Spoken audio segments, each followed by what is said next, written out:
When we start to expose what Sergei Magnitsky discovered, we start to receive a very strange text messages and voice threats that they're going to get us and then they're going to kill us.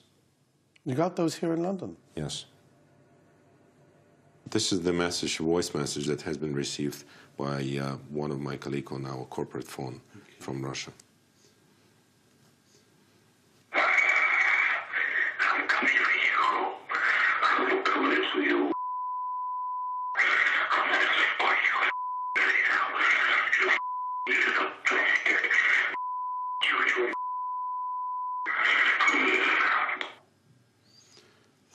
That is pretty awful. That is really nasty. And the tone of it, everything about it is deeply, deeply sinister. It is. So why was that sent to you? To intimidate you? Absolutely. The message is clear, is that if you don't stop what you're doing, exposing our crimes, and start looking for money, you're going to be dead. But Browder's refused to back down. He's been publicly naming Russian officials linked to the Magnitsky case. Organized criminals stole 230 million. He's even made internet videos such as this one. It was the biggest tax fraud in Russia's history and resulted in the death of Sergei Magnitsky.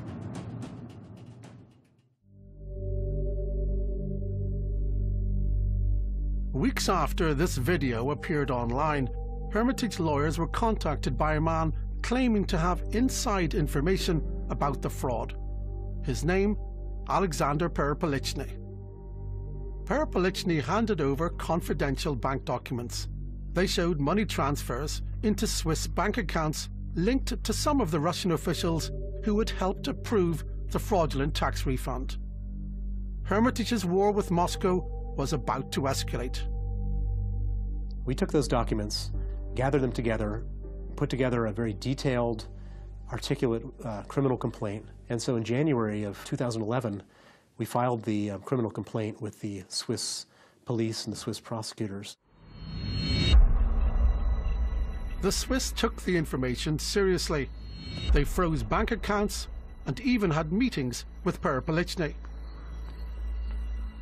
We asked banks to hand out documentation around these blocked accounts, and we also did several interviews from Swiss institutions and also from foreigners like, for example, Mr. Perepelichny.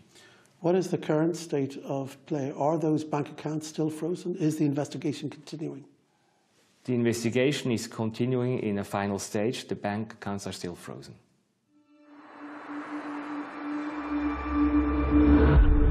Millions frozen in Swiss bank accounts. Browder had landed his biggest blow yet against his enemies in Moscow. 19 months later, Perepelichny was found dead in Surrey. More than 5 months since Alexander Perepelichny's death, and after 2 post-mortems, the police say they still don't know how he died. It's left some people wondering if he was murdered. I'm on my way to meet one. Valery Morozov was a major contractor with the Russian government. That was until he exposed corruption.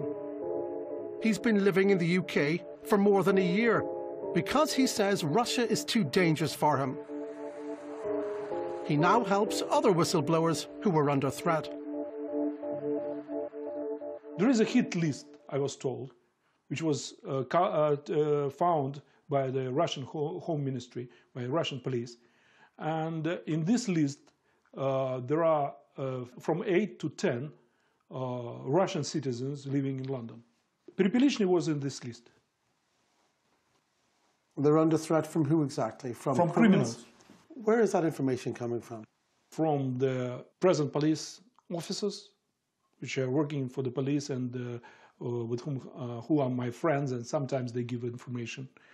And also the former police officers. That information is, in your opinion, totally reliable? Of course reliable.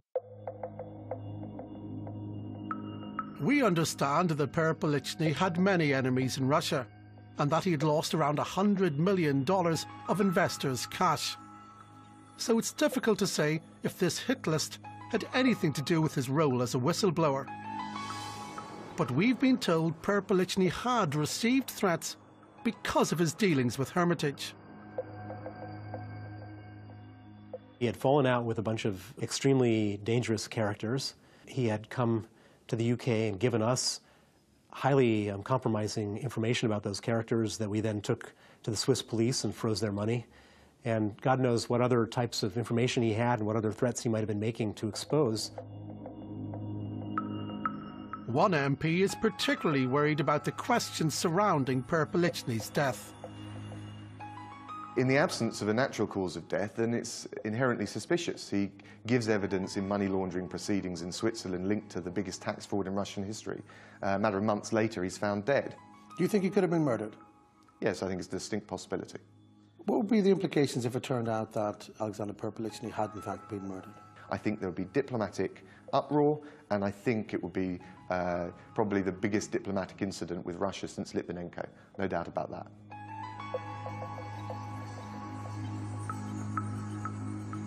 We don't yet know whether Perpelichny was killed or not. Police are still waiting for the results of toxicology tests. But it's not just the possibility of violence that Perpelichny and his death have highlighted. They suggest possible links between the UK and the massive tax fraud in Russia highlighted by Hermitage.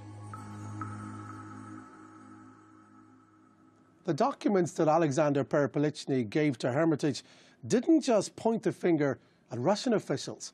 They also suggested that UK companies may have been involved in the $220 million tax fraud.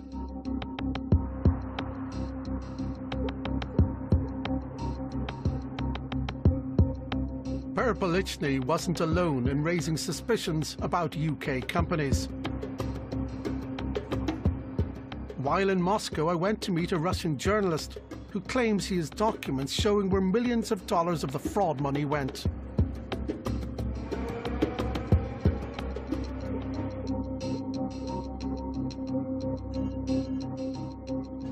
Roman, great.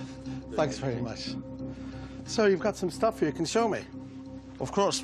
Laptop with lots of documents. You had two sets of documents, and they showed you what? We saw that from Russia money went to other nations, and then they wired that money to other nations again. We saw that some money, well, actually there were big amounts of money, which arrived to UK companies from Moldova. Are you surprised by the way that so many UK companies are linked to this? Well, yes, I am surprised, because UK, you know, is not Russia or not Moldova. And for me, it is a surprise that there are so many companies from UK involved in this case and in other cases.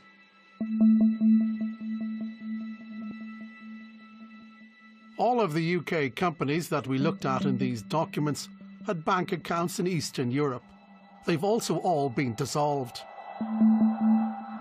But what's striking is that the millions of dollars that they were receiving, according to the documents, don't show up in their accounts.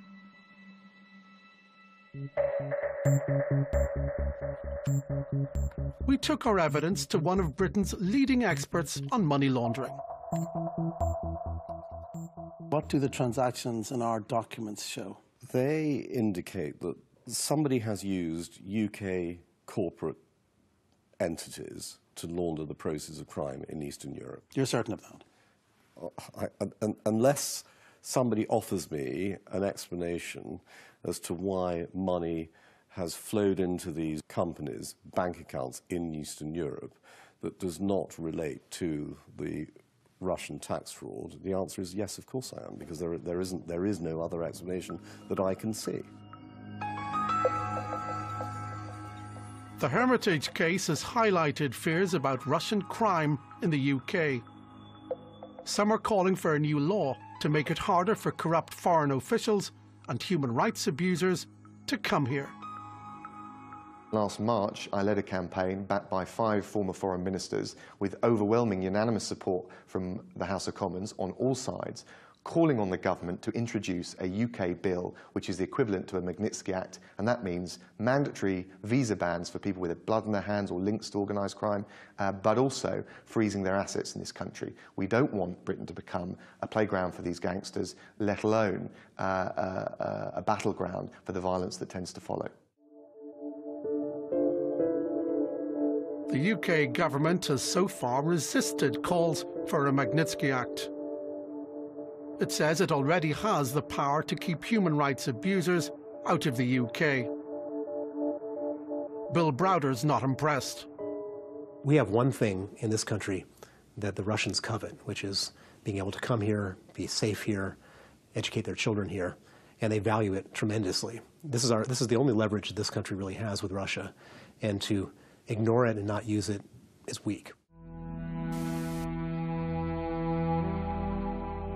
As for the dead man at the centre of this case, the UK government says it is seriously concerned and has asked Russia to investigate his death properly.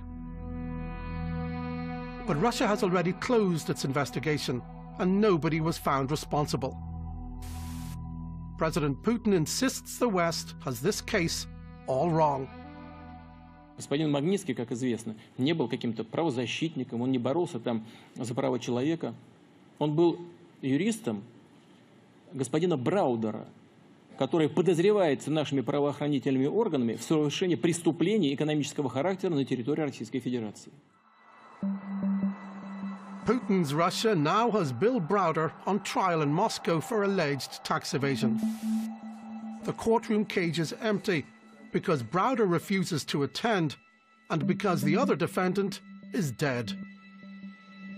Sergei Magnitsky, the man who died in a Russian jail, is on trial for tax evasion. Scandalous. It's truly appalling that this man murdered in the Russian prison system. Now, because those who killed him simply can't stop, there's now this charade of a trial going on. It's been condemned around the world as a show trial. Under normal criminal trials in Russia, there's a 99.5% conviction rate. This is a politically motivated trial, so there's a 100% conviction rate. So I will be convicted, Sergei Magnitsky will be convicted.